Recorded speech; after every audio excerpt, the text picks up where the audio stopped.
Aujourd'hui, c'est une journée un peu spéciale pour moi parce que je peux finalement vous présenter ceci qui est le cahier des émotions. Accueillir ses émotions avec curiosité et bienveillance. C'est un petit cahier que j'ai conçu pendant les derniers mois. Là-dedans, j'ai regroupé tous les trucs qui m'ont aidé, moi, depuis quelques années à mieux comprendre ce qui se passe à l'intérieur de moi au niveau émotionnel, comprendre c'est quoi les émotions que je vis, c'est quoi les signes physiques qui sont attachés à ces émotions-là, puis aussi pas juste l'émotion en tant que telle, mais qu'est-ce qu'elle veut dire, l'émotion, quel message elle essaye de m'envoyer, quel besoin elle essaye de m'avertir à travers ça. Puis c'est un livre qui s'adresse pas, c'est pas uniquement pour les personnes autistes, c'est n'importe qui a envie de mieux connaître ses émotions, ce qui se passe à l'intérieur de lui, puis comme je dis, de savoir à quel besoin ces émotions-là nous invitent à répondre. C'est super simple. En fait, il y a quelques pages de texte au début là, pour ceux qui n'aiment pas tant lire. Là, je fais juste expliquer un petit peu pourquoi j'ai créé ce cahier-là.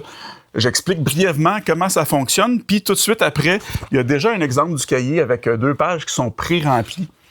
Puis juste pour expliquer rapidement là, comment ça marche, en fait, c'est des pages à remplir soi-même, soit quand on vient de vivre une émotion particulière où on est conscient qu'on vit quelque chose, ou même si tu n'as pas l'impression que tu viens de vivre quelque chose. Pour les gens qui ont de la misère à être connectés un petit peu avec leurs émotions comme moi, ben ça peut être pratique de juste prendre un moment, de s'arrêter puis de voir qu'est-ce qui se passe à l'intérieur. Puis vous allez remarquer, il y a plusieurs sections comme ça, il y a des cases comme ça, mais elles ne sont pas numérotées.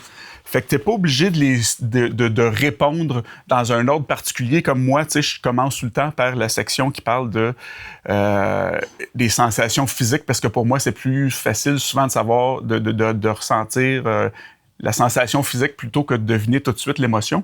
Je vais faire un petit tour des questions des différentes sections là, pour te donner une idée comment ça fonctionne. Premièrement, il y a un espace pour marquer la date de la journée parce que ça permet de faire un suivi à travers le temps. Puis des fois, on peut voir que à travers le temps, constater son progrès puis voir nous ramener dans le temps un petit peu, voir ce qui s'est passé.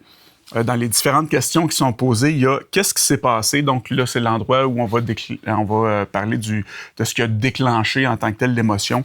Quelle émotion est-ce que j'ai ressenti? Là, il y a des choix de réponse, mais tu peux aussi rajouter si c'est une émotion différente ou si tu es capable de préciser encore plus loin, tu peux aller là. Qu'est-ce que je ressens dans mon corps? Donc, une section pour parler des sensations physiques qu'on ressent. Quelles pensées me traversaient l'esprit à ce moment-là? Qu'est-ce que tu t'es dit à toi-même? C'était quoi les pensées qui, des fois, peuvent tourner en boucle dans notre tête? Puis la deuxième page, il y a d'autres questions. Donc, de quoi avais-je besoin? Donc, c'était quoi le besoin derrière cette émotion-là? Est-ce que j'avais besoin d'être rassuré? Est-ce que j'avais besoin de respect, de m'exprimer? Qu'est-ce que j'ai fait? Donc, où tu expliques ta réaction que tu as eue sur le moment quand tu as vécu quelque chose. Qu'est-ce qui m'aurait aidé? Donc, de quoi tu aurais eu besoin dans cette situation-là quand tu as vécu cette émotion-là? Après ça, il y a ma question préférée, c'est qu'est-ce que je dirais à un ami qui vit la même chose? Ça, c'est mon bout préféré parce que ça invite à la bienveillance. Parce que moi, je me suis rendu compte que souvent, quand je vivais quelque chose, j'avais tendance à essayer de me rabaisser ou à m'en vouloir, ou je me traitais beaucoup plus durement que j'aurais traité mes proches. Fait que ça t'invite un petit peu à être un petit peu plus bienveillant envers toi-même. Puis la dernière question, qu'est-ce que je retiens de cette situation? C'est quoi que tu as appris de tout ça? Puis des fois, c'est ça, à force de remplir ça, on peut faire des liens, c'est ça, puis se dire, la dernière fois, je me souviens, j'ai vécu quelque chose comme ça, ça voulait dire que j'avais tel besoin.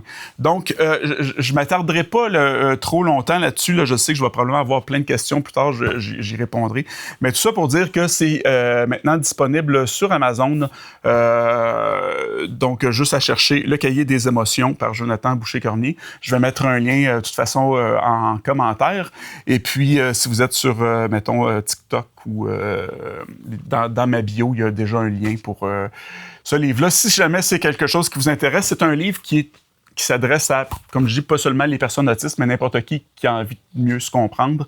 Puis j'ai essayé de l'écrire de façon à ce que ça soit le plus universel, dans le sens que c'est pas juste pour les adultes, ni juste pour les enfants. C'est pas trop enfantin, c'est pas trop non plus, il y a pas de langage trop complexe que quelqu'un de plus jeune pourrait avoir de la difficulté à comprendre. Fait que tout ça, je m'éterniserai pas plus longtemps. Le cahier des émotions par Jonathan Boucher-Cormier, c'est disponible dès maintenant.